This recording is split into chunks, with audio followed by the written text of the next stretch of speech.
Hi, and welcome back to Mandy Loves Japan. Today I want to tell you a story about snake night chicken, Japanese hospitals, and why I've been so absent from YouTube for the last few months.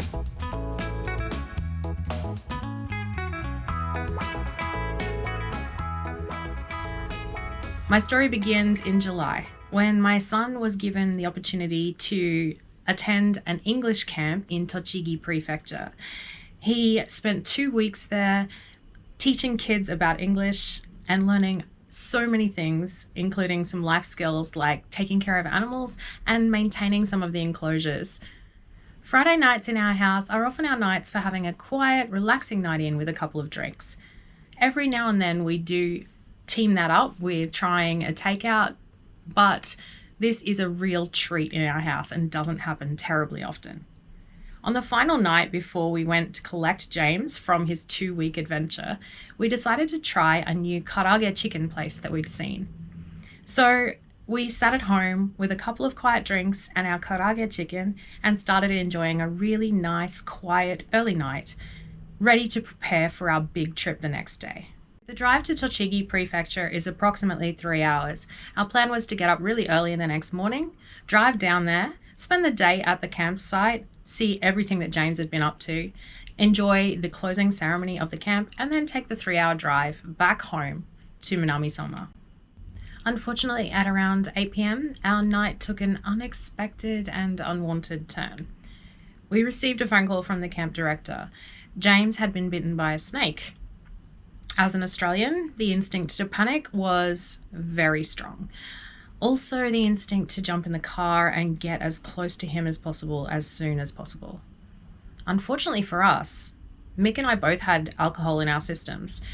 Now, in Australia, where the legal limit for driving is 0.05, we would have been fine to go straight to him at that point. However, Japan has a zero tolerance policy when it comes to alcohol. So we were stuck. Neither of us were legally able to drive the car to go to James at that point. And this has actually changed the way that we've decided to do things as a family. Now, if any of our children is away for the evening, then we just simply don't have any alcohol. Neither of us want to be in a situation again that caused us this level of stress.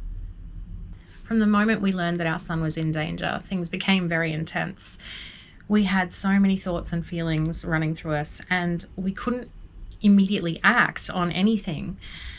We had phone calls happening throughout the night from all kinds of people, ambulance, doctors, nurses, admin staff, all wanting to know as much as they could about James' medical history, allergies, and wanting my permission to conduct all kinds of procedures to assist him in this situation. And honestly, a lot of the medical terms I didn't know. It was all in Japanese, and there was so much that I had to try and work through. Eventually, I just had to tell the doctors and nurses that I wanted them to do what they believed was best for my son, because I didn't know. At 2 a.m, after having these phone calls continuing throughout the night, we gave up on getting any rest. By this stage, we figured that the amount of alcohol that we had early in the night would have been processed out of our system, and so we started the long journey down to Utsunomiya, which is the capital city of Tochigi Prefecture. James had been taken to a large hospital there and then transferred to an even larger hospital that had a specialist on hand. By this time, the snake had been identified as a mamushi, or a Japanese pit viper. It's one of the top 2 most venomous snakes in Japan, and the one snake that is responsible for the most bite-related deaths.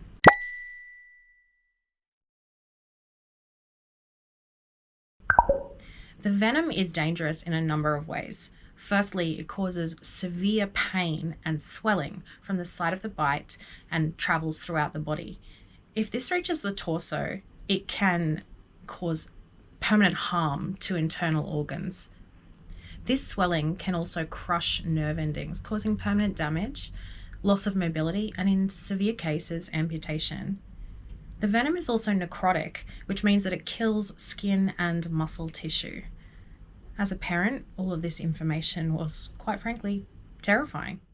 When we finally arrived at the hospital, we were given stacks of paperwork to fill out and told about the many treatments that James might receive. One of the treatments is where the finger and hand is cut open. It's an operation where they basically butterfly it like a leg of lamb to expose the nerve and prevent it from being crushed.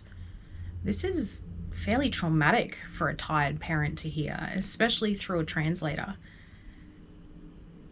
Seriously, don't Google this procedure if you are in the least bit squeamish. We were very fortunate that specialist on hand decided that this was not the correct direction for James, as he was responding well to the medical treatment that he had already received.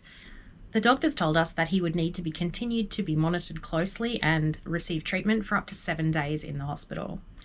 They also told us that James' siblings could not visit him at all, and that we, his parents, could only spend 30 minutes per day with him.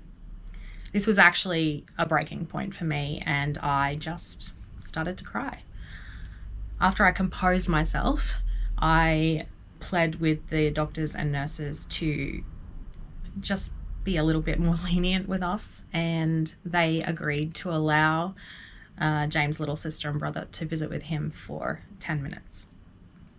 We were then able to go back and spend a little time with James later in the day after we'd collected a lot of his belongings from camp and gathered some supplies for him. This was a huge day for us. Between driving to the hospital, driving back and forth to collect supplies for James and grab his belongings from camp, and then driving back home again, Mick drove about 13 hours.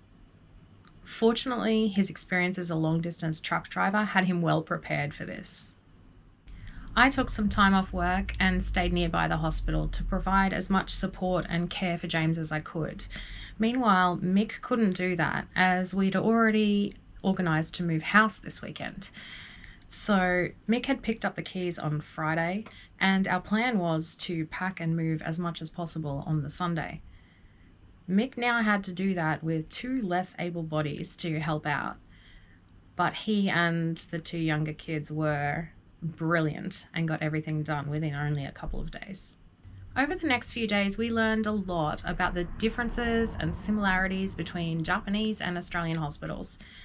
For example, we were required to provide some things for James at the hospital: a fork, a spoon, a cup, a towel, and a toothbrush and toothpaste. It was interesting to note the fork and spoon particularly, as the hospital provided the plates and bowls that he ate from.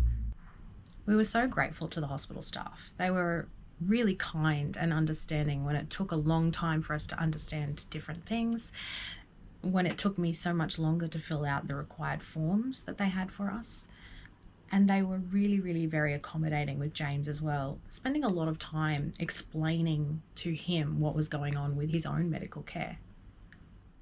One of the biggest challenges for us was understanding how the health insurance system works between prefectures. You see, we live in Fukushima Prefecture, and so we pay our insurance premiums there. However, James was hospitalised in Tochigi Prefecture, which means that we need to pay his medical expenses and ambulance ride up front, and then apply back in Fukushima to be reimbursed for some of those expenses. His expenses ran to a total of approximately 2,000 Aussie dollars, and the process to be reimbursed took about 2 months. This is just so different to what we're used to experiencing in Australia. Sadly, other expenses like fuel, tolls, accommodation, obviously can't be reimbursed, but we would have paid any amount for our son to be happy and healthy again, of course. We were very fortunate that James responded really well to treatment, and he was able to be released from the hospital after only 4 days. However, we were warned to be very careful and watch for anaphylaxis, and the risk of this is very real for up to 8 weeks after the injury. After a week, we were able to visit the hospital back in Fukushima, and the doctor there was very impressed with his recovery. The swelling was continuing to go down, and it looked like he would be healing very well. 6 months down the track, the only lasting effects we seem to see is a little loss of muscle tone, some mobility loss, and some reduced blood flow in his finger, which means that he does need to be quite careful during the colder months, especially as he's riding to school. This entire experience was incredibly traumatic and had a significant impact on my mental health. For a long time, I really struggled with daily life.